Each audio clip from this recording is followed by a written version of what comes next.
অশোক দিন্দাকে সতর্কবার্তা বিধানসভার স্পিকারের।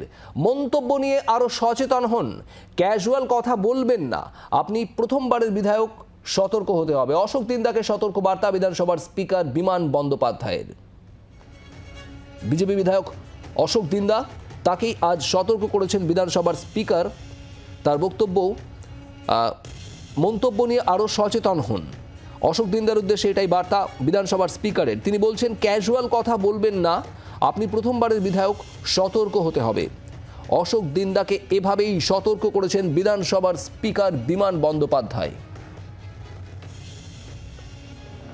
প্রবীর চক্রবর্তী আমাদের প্রতিনিধি রয়েছেন আমাদের সঙ্গে। প্রবীর, যেভাবে এই বিজেপি বিধায়ক অশোক দিন্দাকে সতর্ক করলেন আজ বিধানসভার স্পিকার, একটু জানতে চাইবো পটভূমিটা। দেখো, বিধানসভার অধ্যক্ষ বিমান বন্দ্যোপাধ্যায় তিনি কিন্তু আজকে বিজেপির বিধায়ক অশোক দিন্দাকে সতর্ক করেছেন এবং বলেছেন যেহেতু প্রথমবারের বিধায়ক তাই কড়া কোনো পদক্ষেপ নিচ্ছেন না, কিন্তু ভবিষ্যতে যে কোনো তথ্য দেওয়ার আগে ভালো করে যাচাই করে নিতে হবে সেটা অথেন্টিক কিনা। প্রসঙ্গত বলে রাখি যে উত্তরবঙ্গে একটি স্টেডিয়াম করার জন্য কেন্দ্রীয় সরকার ক্রীড়া দপ্তরকে বলেছিল রাজ্যে এবং 200 কোটি টাকা সেটা তারা বাজেট দিয়েছিলেন, কিন্তু কেন্দ্রীয় সরকারের টাকা নিতে অস্বীকার করেছে রাজ্যের ক্রীড়া দপ্তর। এই অভিযোগ তিনি করেছিলেন বিধানসভার অন্দরে এবং সেখানে দাঁড়িয়ে স্পিকার সেদিনই নির্দেশ দিয়েছেন যে আপনি যে অভিযোগ করছেন তাতে নির্দিষ্ট তথ্য আপনি জমা দিন। সেক্ষেত্রে অশোক দিন্দা যে তথ্য জমা দিয়েছে সেখানে দেখা গেছে একটা প্রস্তাব ছিল, কিন্তু সেই প্রস্তাবে কোথাও 200 কোটি টাকা বা কোনো আর্থিক মূল্য লেখা ছিল না। অর্থাৎ তিনি যে অভিযোগ করেছেন সেটা ভিত্তিহীন।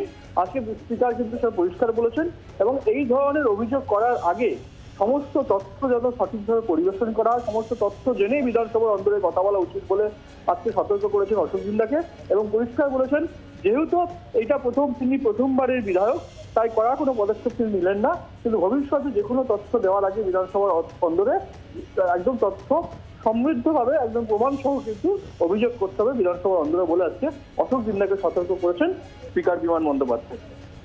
প্রবীর, ধন্যবাদ। আর এখানে এই বিধানসভা স্পিকারের এই সতর্কবার্তা নিয়ে অশোক দিন্দা, বিজেপি বিধায়ক, কি বলছেন শোনাবো।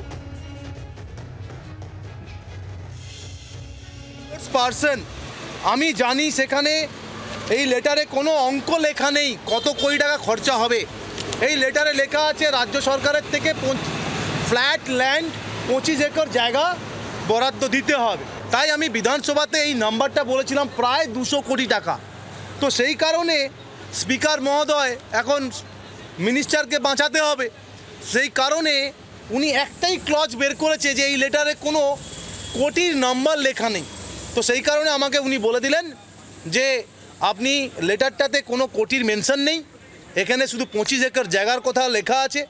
তার মানে এখানে ক্লিয়ার হলো যে বাংলাকে সেন্ট্রাল মানে সাই লেটার পাঠিয়েছিল 25 একর জায়গার জন্য, সেখানে স্পোর্টস কমপ্লেক্স করার জন্য, যাতে বাংলার ক্রীড়াপ্রেমী এবং বাংলার প্লেয়াররা উপকৃত হয়।